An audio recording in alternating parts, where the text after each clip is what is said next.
What is going on, everyone? Welcome back to my YouTube channel.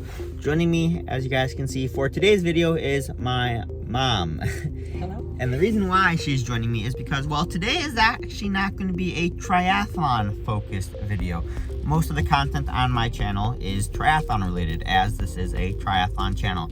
I'm actually going to be going for my pro card here, so make sure to hit that subscribe button and follow along on my journey to going pro. But for today's video, I thought I would switch it up a bit. And Mom, where are we heading right now? We're heading to Wilmot, Wisconsin. And what are we going to be doing there? We're gonna ski. As you can tell, my mom is very excited. That is very excited for my mom. But yes, we are going to go skiing today. So I thought I'd vlog this. I'm actually going to be using my new GoPro here to see, try it out, see how that goes. But yeah, I thought I'd show you guys what my life looks like outside of swimming, biking, and running, because I do things outside of those three things. Although, not much, I'll tell you that. It should be a fun time. We're just going to be there for a few hours. Hopefully the snow is good and not too cold, because I don't like the cold. And also, this is something I'll talk about a bit later, but skiing is actually great cross training for triathlon. Not necessarily downhill skiing, what we're going to be doing today. We wanted to go cross country skiing, which is much better cross training. It's a lot harder too. And my mom's a great cross country skier. I've been trying to get her to sign up for a race because I think she'd do great, but she hasn't done that yet. Maybe one day we'll get her. Yeah, we'll see how the snow is. But as I was saying, there isn't really any places to go cross-country skiing where we live, at least not with snow. With the place we're going right now, they actually make their own snow, so that's how we're able to go downhill skiing. But yeah, sadly no cross-country ski places around here. But we're still going to make the most out of it and have a good time. I think we're getting there. It's only like an hour and 15-minute drive, and I think we're like 10-15 minutes out. So yeah, we will catch you guys on the slopes.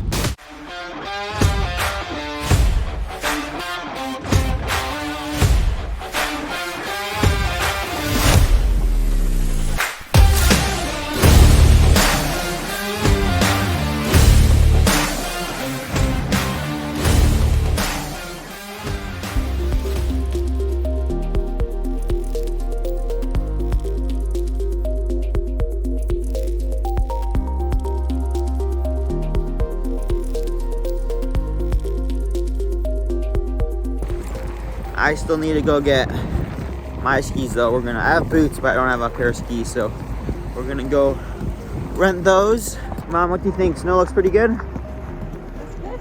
Yeah? I think so. Excited? You happy? I think my uncle's out there too, so hopefully we'll be able to catch up with him.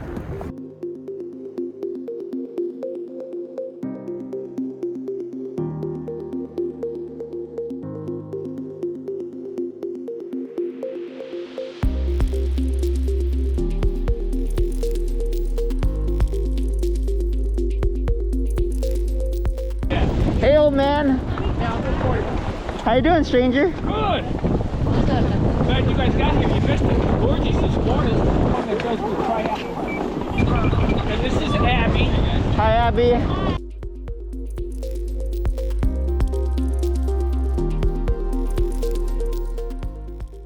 Whew.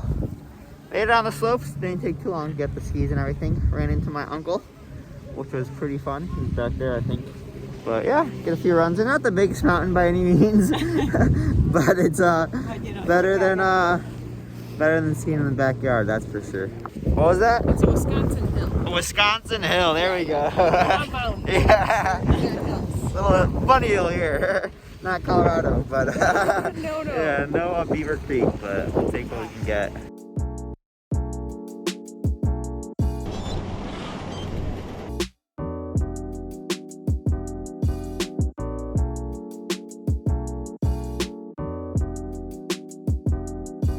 Since this is a triathlon channel, if you guys can hear me, I guess I'll use the time on the chairlift as some time to talk about the benefits of cross training. I guess the first benefit is honestly the mental side of things. I find that just taking a break from the everyday routine and switching it up a bit, saying, hey mom, you want to go skiing?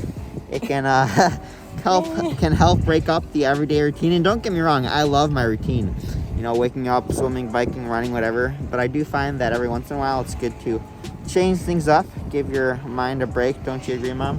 I do. Yeah. My mom agrees too, and it's always a good time when my mom is happy. But it's funny, actually. I find that I notice that I am overtraining the most when, not necessarily physically, but mentally, I'm just not in it. I wake up just not excited to train.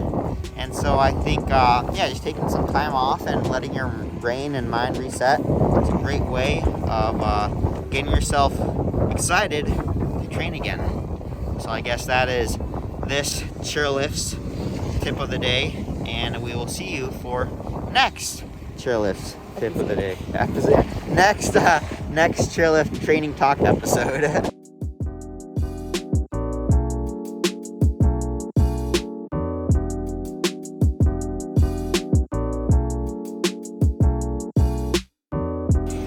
Back on the chairlift, which means it is time for another episode of chairlift training talk. I think that's what I'm going to call it, or is that what I should call it? Sure. Well, the chairlift express training talk, or anyway, this episode is all about giving your muscles a break. You know, you're training so much every day on that grind. It is good, contrary to popular belief, to give yourself a break. Your muscles need it, and it is actually been proven in multiple studies.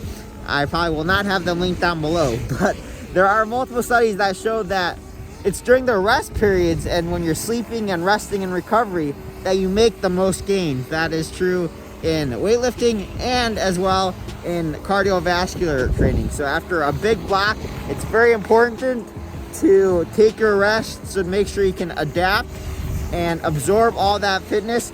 Just as important it is for me to put my phone away because my hands are about to freeze. We'll catch you on episode 3.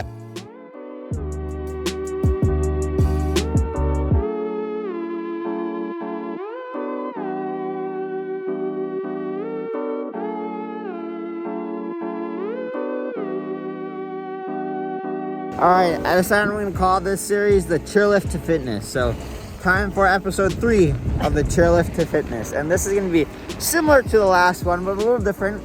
And this episode is going to be on using different muscles. So, cross training can be very beneficial to helping to strengthen some of the other muscles that you don't usually use when you're swimming, biking, or running. Because you're doing that so often, it is a very repetitive motion. And so you're pretty often using the same exact muscles, and that can lead to the injuries we most commonly see in running is due to having weak stabilizer muscles. So by cross training, you can also achieve this in strength training by doing specific exercises. Something I'm trying to get my mom to do is get stronger.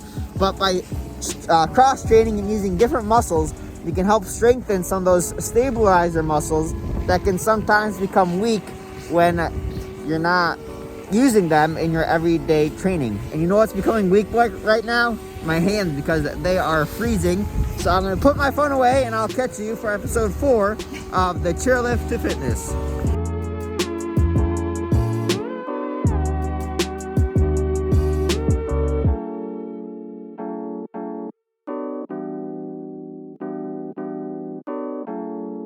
Alright, we're back with episode 4, I believe, of Chairlift to Fitness. And this episode is going to have less to do with cross training and more to do with just taking a break. What I'm going to talk about quickly or shortly here is spending more time with your family. Because, you know, training takes up such a big part of our lives. And it's pretty individual unless you're doing it with friends or with a team.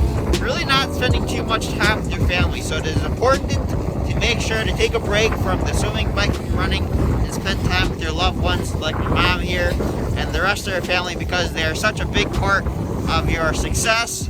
And at least, I don't know about you guys, but my parents are always at my races supporting me, so it's nice I can repay some of that. And before my, what? That's very nice, no one says, but the cold is not very nice, so I'm gonna put my phone away.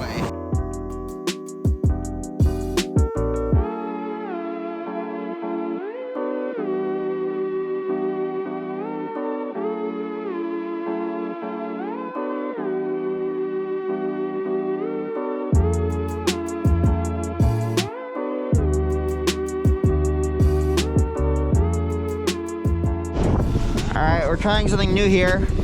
Let me try to do these episodes to fitness or whatever I was calling it on my GoPro, so I can keep my gloves on. But this is episode 5, I think, and episode 5 is going to be about setting new goals. So when you're cross training, you're able to set goals in that sport or modality that you are cross training in. So for example, if you pick up skiing or cross country skiing for the winter, or snowshoeing, or I don't know, any other sport that isn't swimming, biking, or running, you can set new goals, and that way it can help keep you motivated and excited to keep training. So for example, me today, my goal is to work on my carving, and so if I can accomplish that goal, then well, there you guys go. I got a gold star, and it wasn't swimming, biking, or running. And especially as you continue to progress in triathlon, getting those extra few percents in your training can become harder and harder, and you see progress slower and slower.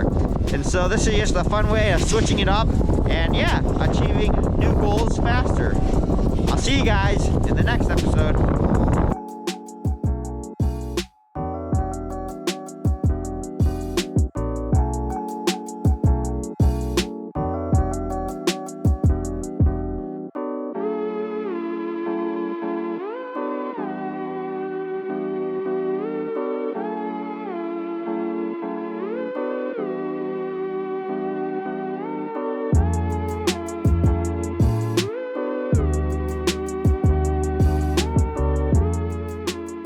Well, that wraps up the, what was I calling it? The episodes of Chairlift to Fitness, Express Fitness.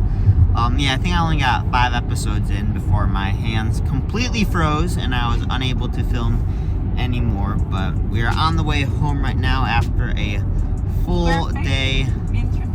Perfect winter day, as my mom said, skiing. It did get a little cold. That was also maybe almost perfect. If it wasn't as cold, it would have been perfect. But yeah, so we were out there for about an hour and a half, 2 hours. Not too long, but just enough to have some fun, spend some time in the snow, make some good memories. And we stopped on the way back to get some desserts too to review. We got some Oreo cheesecake and s'mores cookie and a s'mores cookie, so we are both looking forward to that. Reviews of those will be on the Fast Foodies YouTube channel. But I hope you guys enjoyed this little different of a video than the normal triathlon related, and let me know in the comments down below if you guys cross train, what's your favorite type of cross training to do, and any other benefits or tips that you find cross training has with your own personal training. But I think that's gonna wrap it up for today's vlog. Big thanks to my mom for joining me and being a participant. My son to joining me. Yeah, we both had a fun time. And yeah, let us know in the comments down below what type of videos you want. My tongue is still a little frozen. What type of videos you want to see on this channel. And we will see you guys in the next one.